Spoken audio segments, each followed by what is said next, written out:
Alright, ladies and gentlemen, I'm back on this messy bench here. I wanted to give you a heads up on this Thor LTV. This is a 3x9. This is a night vision scope. You gotta understand that this thing is enormous. It takes these extra large scope mounts. I don't know, what are these, 20 millimeter or whatever? I don't know. They're enormous. So make sure you get the large, the extra large. Now, I do want to tell you that the stance is wide. Where's my other one here? So here's kind of a standard light-duty scope mount. And do you see how close those rings are? So that's a pick rail, all-in-one scope mount bracket. There's no way anything like that would even come close to fitting on this thing. I think it's got to be 4 inches apart, maybe 3.5. Let's get out the old tape measure and find out here. Sorry, it's taken me a minute. I wasn't prepared for this mess. Let's see what we got here. So, like inside to inside is what you want to measure, and that's about 3 3/4. Yeah, that's 3 3/4. That's almost 4 inches. It's got to be apart. Now, if you got a semi-automatic weapon, that's one thing. But this is a bolt-action rifle, and it's a dovetail. This is a Marlin 22 mag.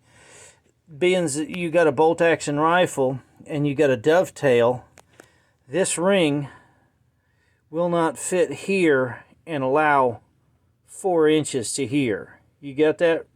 You can't mount it back here. There's no dovetail because it's a bolt action. If this was a semi-automatic rifle, it'd be a different ball game. So I had to get a dovetail to pick adapter, and the first one I got was too short, and it wouldn't even come close. I think it was this one right here. That's my dovetail.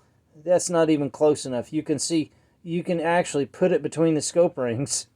There's no way you can mount it. So I had to get this long one. I've actually got an extra long one.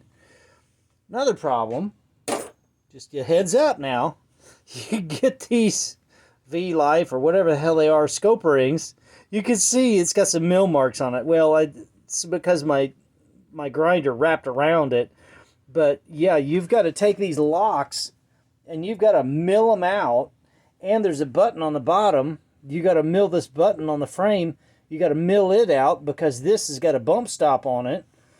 So there's some freaking work to be done just to mount this scope on your gun. I mean, I understand, yes, this is a bolt action gun.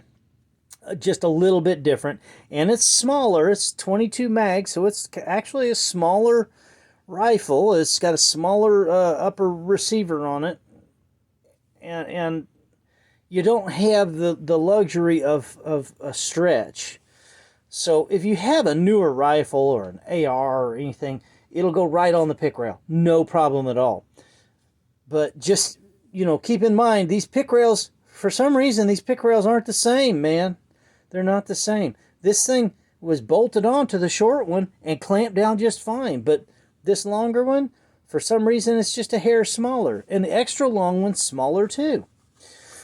But this thing does work well. Push and hold to power on. Your little display comes on.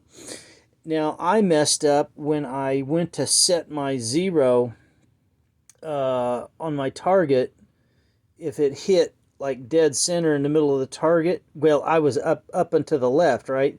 So you keep the crosshairs on the dead center, and you put the little menu on adjust or zero, and then you move the arrow up and over to where your bullet went. So you keep the crosshairs in the bullseye, and then you move it up to where your bullet landed. And then you hit the save button, and then you continue to aim at the bullseye, and you squeeze off another round, And if your other round's just up and to the left a little bit more, just a hair, you just bump it up and to the left just a little bit and then hit save again, and you should be on the money. They say, you know, a one-touch zero or a two-shot zero. Well, depending on how close you are. I mean, if you're 10 or 20 yards, yeah, I suppose so. But, you know, whenever you zero it, you want to zero at 10 or 20 yards, and then you want to back up to 100, and chances are your trajectory of your bullet's going to be a little bit higher. But anyway, it's a good scope. It does work well at night. You can turn this menu on and scroll through it and turn it to like a red. So it kind of looks infrared. But you can see like rocks that save the day's heat. You can't see frogs and fish. They're cold-blooded. You can't see them. But muskrats, beavers, whatever's out there at night, man. Raccoons, you can see them all. I took a look through this scope when there was a coyote howling, and you could see him. It looked like a picture. It was just picture perfect, like something you'd hang on your wall. And then I shot him. So I hope that you have the ability to buy one of these scopes. It's worth the money. There are people that bitch about them. I got no complaints. I'm very happy with it. And if you're on the bench, man, just go ahead and pull the trigger on it. Make the purchase. Understand, though, that if you got a gun like mine with a dovetail, there may be some challenges in getting this son of a bitch arranged on here. And you have to buy the large scope mounts. Again, I don't know what size these are. They're big, right? I don't know. I should have all this information for you, but I don't. But you know what? You're not stupid. You can figure it out. Just understand that the scope tube is large. It's like a 1-inch scope tube, and you're going to struggle getting everything together if you've got a dovetail mount. But if you just got a standard pick rail, I think you'll be rocking and rolling in no time at all. And they say, oh my gosh, yeah, this thing's awesome. Just make sure you get the boots on. Well, I'm telling you, this boot right here for the memory card, this son of a bitch doesn't want to go back in. I had to like lubricate it or put some water on it or something to get it back in. But anyway, that's the only issue I had, was that stupid boot right there. Doesn't want to snap back in the way it should. Other than that, I love the damn thing. I really do. So yeah, there's no sponsorship here on this channel. No bullshit. Just going to give you the down and dirty. And the lowdown on this guy is that he's going to work.